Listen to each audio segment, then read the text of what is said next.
Sometimes life gets so busy and hard that we feel like we do not have enough time to do all the things that we need to do in a day. Or maybe it's just our mind telling us that we don't have enough time.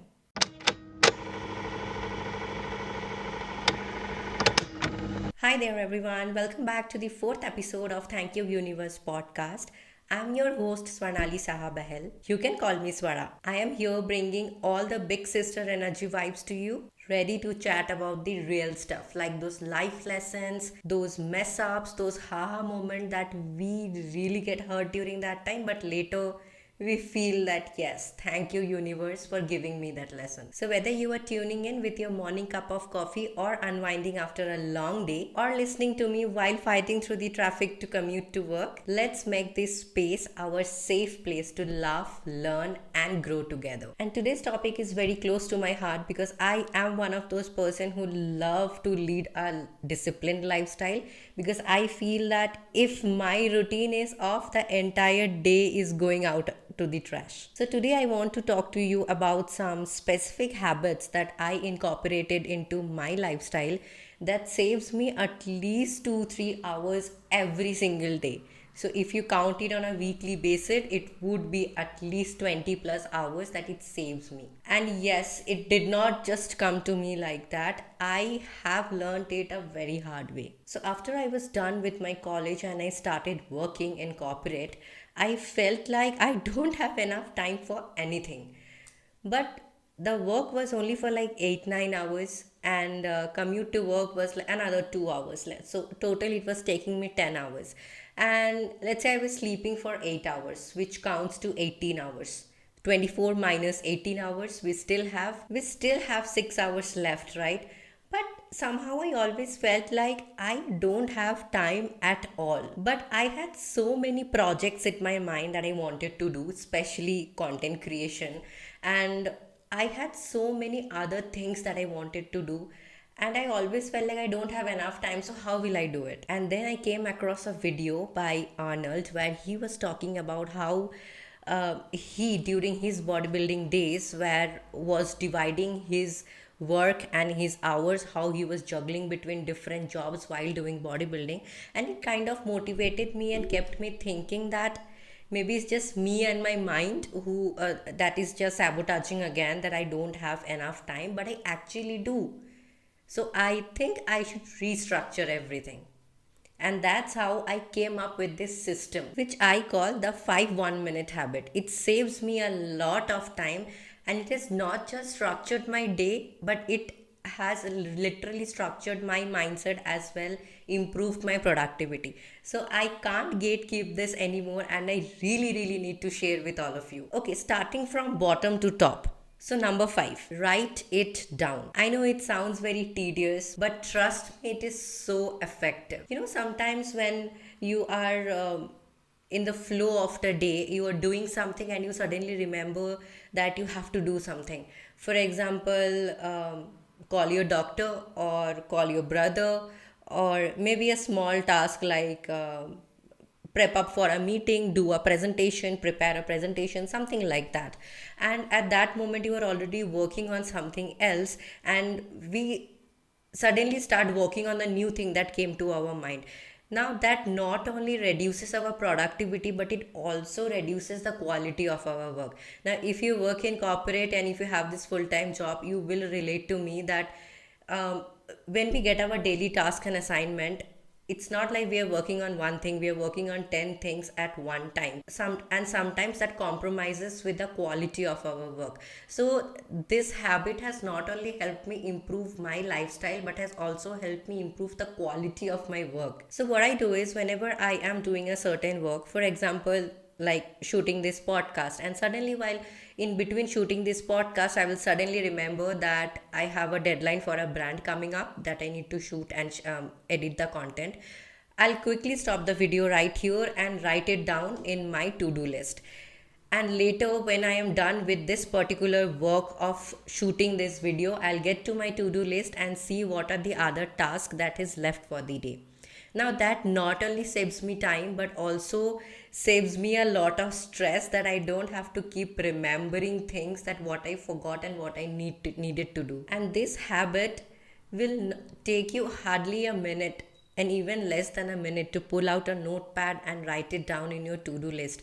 But at the end of the day, it will save you so much time that you will thank me later. Habit number 4, the daily journal. You know, when we were kids and our parents would gift us some diaries and journals to write about our day, and some of us would really go ahead and start writing like, dear diary, this is what has happened today.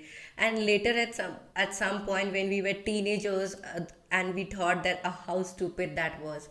But this was actually a very good habit that can save you so much time. And I'm not asking you to write a story about your day or write an essay, like a 200 words essay on your day. But maintaining a daily journal will save you a lot of time and will make you productive throughout the day. And this is how. And this is actually how I do it.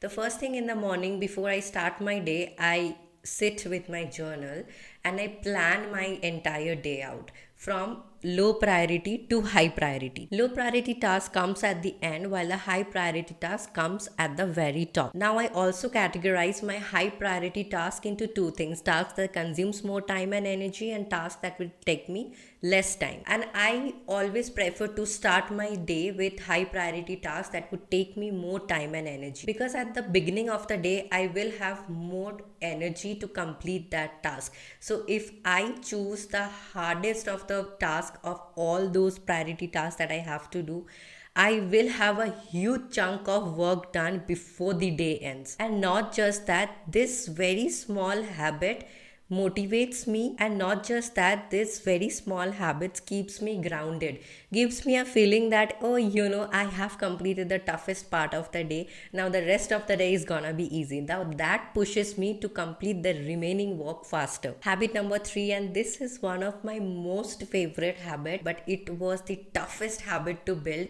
and I'm kind of still working on it. I won't say like I have mastered all of these habits, but this habit can actually make you 100 times more productive than you are. I call this habit a 5-minute rule. This habit stops me to procrastinate things that I don't want to do. For example, it's Saturday today while I'm shooting this video, and I was working from Monday to Friday, and I was actually commuting to work this entire week. So I'm pretty tired by the end of the week, and all I wanted to do this weekend was to just Netflix and chill. But I really have so much work to do. And honestly, this entire day I have been procrastinating shooting this video, and it's already evening now when I am actually sitting down and shooting this video. And to delay this entire process of shooting, I have been doing multiple things throughout the day. It was not like I was lying around in the bed and doing nothing. I did a lot of things. I did my house chores, I completed folding my clothes, laundry, and all of that. But the main thing that I needed to do at the very start of the day was to shoot all this batch of content and keep it ready for next week. But I was actually procrastinating that because it was the toughest job that I had to do for today. So whenever I find any task which I don't have enough willingness to do it, I just tell myself that, okay, you know what, let's start for just 5 minutes. For example, in order to shoot this video, I first had to write a script and then get ready, get my lighting and setup done, and then start shooting the content. So there were 4 different things that I had to do. So number 1, I sat down and completed my scripting. So I was already into the task. Then I got to get ready. Now when I was getting ready, my mind was already thinking that now I will be shooting the content. So by the time I was in step 2 of this task, I was already into it and not procrastinating it anymore. So whenever you find any task very difficult, if you just start doing it and continue it for like 5 minutes, you will automatically get into it, and you will feel like, what, since I have already started doing it, let's just go through it and complete the task for once and for all. Because the hardest part is always to get started, and that's when we procrastinate things. Another advantage of doing this 5-minute rule is doing a task at least for 5 minutes which you find is very difficult than to not do it at all. I'll also give you a very quick example. I have used this habit over and over again for years, even during my bodybuilding prep. Now, when I was into bodybuilding and we had to do a lot of cardio when we are preparing for a competition, and cardio was something I always struggle with. I love weight training. Diet is easy for me. I can wake up early in the morning, get to bed very early in the night. But cardio, oh my god, guys, you have got me there. I literally fail in doing cardio. I hated it so much. So I applied this 5 minutes rule even in the cardio. For example, for a cardio session, if I have to do 60 minutes cardio and I obviously don't want to do it ever, I will just hop on the treadmill and start the treadmill at a very low pace and keep doing it for 5 minutes. Now, when I'm 5 minutes into it, I will do a calculation in my brain that if I have to do a 60-minute cardio and I have already done 5 minutes, it is more 11 more times of 5 minutes cardio that I have to do. And I keep reducing the number like that. 11, okay, 10 times more of 5-minute cardio, 9 times more of 5-minute cardio. And while I am on the treadmill doing the cardio, I also keep some small task of the day which I can complete during that time. For example, I reply to all my DMs and emails while I am running or walking on the treadmill at the very morning. So that saves me a lot of screen time as well during the day. I would also sometimes edit some small Instagram videos which I have to post while I am doing my cardio. So even that saves me a lot of time at the later point of the day. Number 2, dedicated screen time. I know it sounds so childish, like we are not some kids that we will get dedicated screen time, but trust me, this is so important in today's world where everything is on social media. It's so easy to waste our time and get consumed into all those content. Yes, the content is great and social media is a blessing for all of us that keeps us all connected, but you cannot deny the fact that it actually wastes a lot of our productive time. So at the very start of the day, when I am doing my daily journal or my daily planning of the day, I do dedicate some screen time where I will be only using my phone or scrolling through reels or watch some other content. And during the entire day when I don't have to work on my phone, I keep my phone face down. For example, when I'm in office and working on something, I don't have my phone upside, but I keep it upside down so that even if I have any notification or anything coming in, I will not get distracted to read to it right away. Dedicated screen time not only increases your productivity but also saves you from lot of energy draining, because when you are on the phone screen continuously scrolling and scrolling through all the content, your eyes and your brain gets tired so much that you will not be able to focus on any other work after that. So it's better to have a dedicated screen time than to keep scrolling on your phone every now and then. And number 1, the first and most foremost, to keep your alarm clock away from your bed. If you really want to wake up on the time that you have decided yourself, you need to keep your alarm clock away from your bed, unless you are a kind of person who just wakes up as per your sleep cycle. Now, when you keep your alarm clock away from the bed, whenever your alarm will ring, you will have to get up from your bed and switch your alarm off. So by the time you will travel from your bed to the alarm clock, your feet will already be on the ground and you will be headstrong to start your day. And that will save you at least 60 minutes a day, because usually if we set our alarm on our phone and keep our phone on the bedside, we will keep snoozing on the alarm whenever the alarm goes off, and it is actually going to reduce our productivity. So whenever I am going to bed, I do set my alarm on my phone because I don't have a physical alarm clock.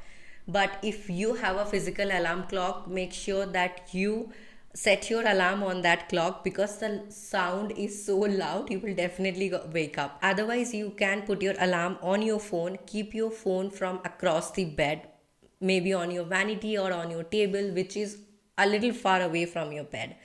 and go off to sleep. Now this two things, you will have two advantage from this. Number one, you will not have your phone on the bedside, hence you will not waste your time scrolling on content and other reels and YouTube videos while you are going to sleep. Because if you scroll on your phone while you are trying to sleep, your sleep quality will definitely deteriorate. And number two, if you keep your phone away, the morning when the alarm will go off, you actually have to get up from your bed and go to your phone to switch off your alarm. So by that time you will already be wide awake. Now before we end the video, I do want to give you one bonus habit that I have been trying recently, and I call this batch work. So I have started structuring my week task wise. For example, Wednesdays I will do my laundry, Monday I will do my meal prep, Tuesdays I will shoot my podcast. This is how I'm just giving you an example. This is not how I have structured my week,